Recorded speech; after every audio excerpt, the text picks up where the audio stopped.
So with this basic account in mind, there's these two primary ways of thinking about the Earth and responding to its immensity. One is the image of the Earth as a benevolent provider. On Earth we find food, building materials, sources of fuel and energy, space to build our homes and to run and to play, places of outstanding beauty which appeal to our thoughts and emotions, like this picture of the west of Ireland here. Everything necessary for the fullness of life, from the most basic material needs to our most complex emotional and intellectual needs, is found right here. Thus many ancient people imagined the Earth as a living being, a goddess in fact, who loves humanity and provides for our needs out of a sense of generosity. In terms of the history of ideas, this may be the first attempt to understand the world in a comprehensive and systematic kind of way, right? Through mythology, through storytelling. So we start telling ourselves stories about an Earth goddess, and these stories serve to explain why things are the way they are, until we get scientific explanations, anyway. So here's an example of this from the Prose Edda, one of the important texts of the Asatru, the Northern Europeans. The author of this was an Icelander. He was surrounded by immensities. He says one of the Earth's features is that when the high mountains are dug into, water springs up, and even in deep valleys it's not necessary to dig down any further for water. The same is true in animals and birds, whose blood is equally close to the surface on the head and feet. The second characteristic of the Earth is that grasses and flowers bloom every year, but in the same year everything withers and drops off. So it is with the animals and the birds. The third characteristic of the Earth is that when it is opened or dug into, grass grows over the soil that is closest to the surface. People think of rocks and stones as comparable to the teeth and bones of living creatures. Thus they understand that the Earth is alive and has a life of its own. They also know that, in terms of years, the Earth is wondrously old and powerful in its nature.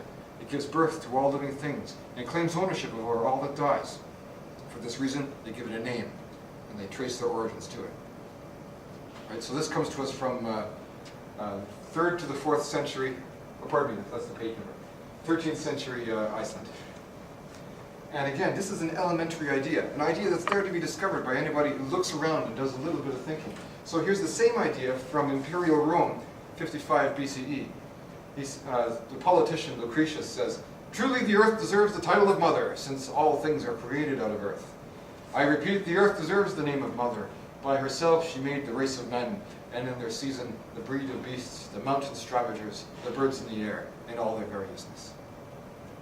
So we can think of this kind of reverence for the Earth as a living being belongs, maybe some people think it belongs only to Aboriginal people, but it doesn't. It belongs to everybody. And there are Earth goddesses in almost every human culture. Ireland's Morrigan, is one of them. Scandinavia's Freya, Demeter and Gaia from Greece, Durga from India, all those kinds of examples. The other outstanding way of thinking about the Earth is that of a foreign place from which we human beings are cut off. So here's my hometown in the middle of winter. It's not a black and white photograph. It is a color picture. It doesn't look like it, I suppose. And it looks nice in the picture, but it was minus 20 degrees when I shot that photograph. And these ice floes are really kind of dangerous to be standing on. And this is an 80-foot drop, this cliff, this Elora Gorge here, which is only 20 kilometers from where we're standing. So we all have to go there after this lecture. So I'll show you myself. Much of the Earth really is quite hostile to us. There's climates of extreme Arctic cold and desert heat. There's storms, floods, volcanic eruptions, earthquakes, natural disasters. They can kill us. They can kill our settlements as well, destroy our cities. Here's some facts and figures for you. Natural disasters now account for more refugees than political crises and civil wars and terrorist attacks combined. In the year 2003, the number of people compelled to cross an international border due to an environmental disaster was estimated to be 25 million people worldwide, which is estimated to be 3 million more than the number of political refugees at the same time. It was also estimated that there will be as many as 150 million environmental refugees by the year 2050.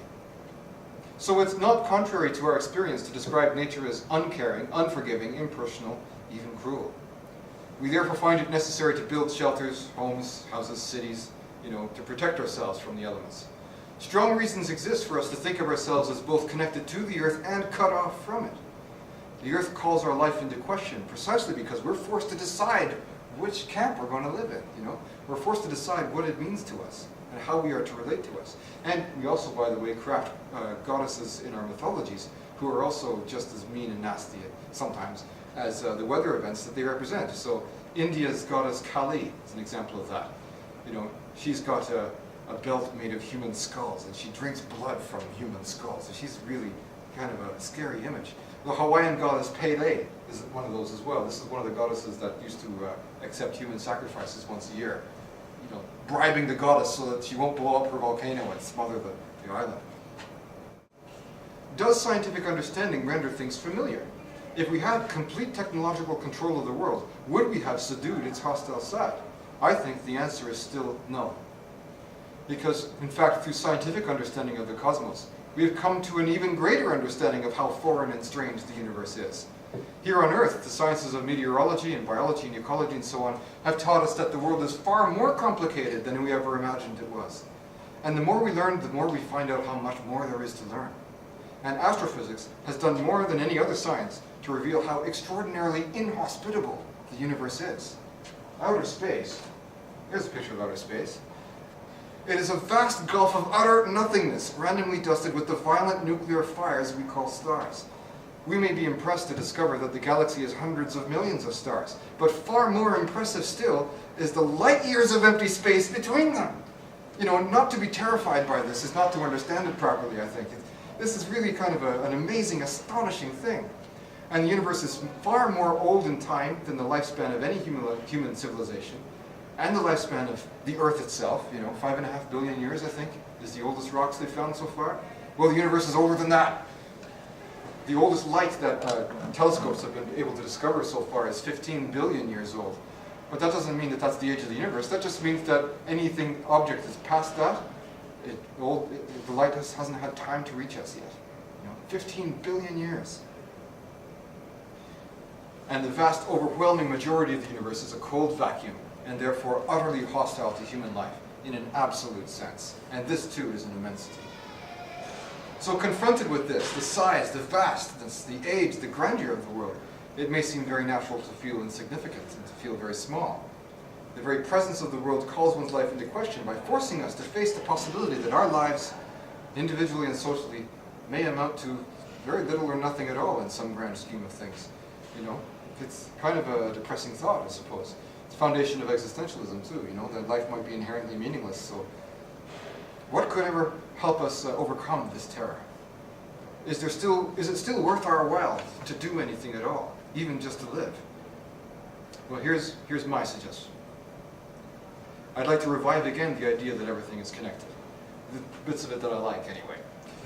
I'd like to revive again the idea that everything is involved in a global, sacred relationship, but I want to approach it in a different way. So, have a look at this stone. It seems like a very ordinary thing. I'm going to pass it around. Have a stone. If you ever wanted to have a gift of a stone with a hole in it, which is a sacred thing to many Aboriginal people, if you happen to find a stone with a little hole in it like that. You've probably already seen thousands of stones just like it. What the hell is this guy who says he's a genius philosopher? He's handing out stones in his public lecture. Anybody can do that. Well, this is the neat thing.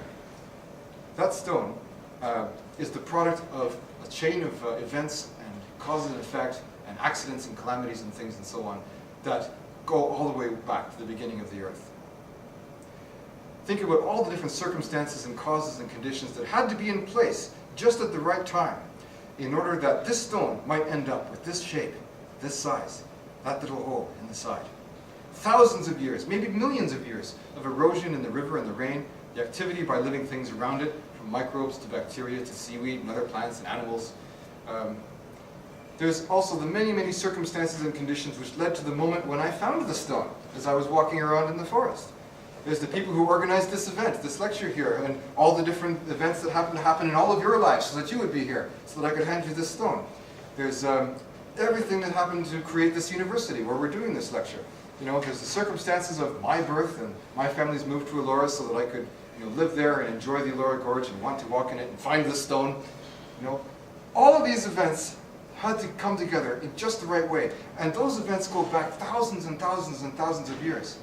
So when you hold this stone in your hand, you're also holding a story that is thousands and thousands and thousands of years into telling.